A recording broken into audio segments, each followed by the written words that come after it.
মাথা ব্যথার দোয়া।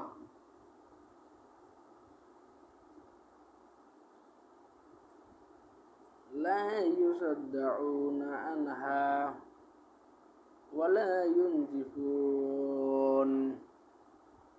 বাংলা অনুবাদ: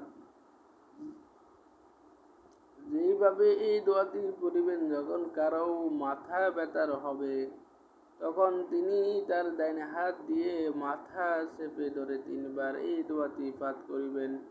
ইনশাআল্লাহ তিনি মাথা ব্যথা থেকে মুক্তি পেয়ে যাবেন।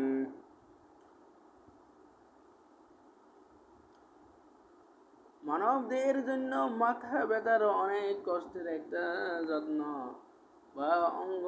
একজন মানুষ সারাদিন মাথা ব্যথা নিয়ে কাজ করতে বেশ অস্বস্তিকর বোধ করে।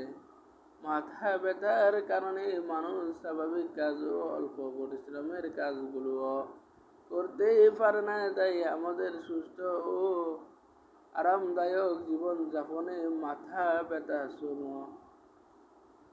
সহ অন্যান্য সব ধরনের রোগ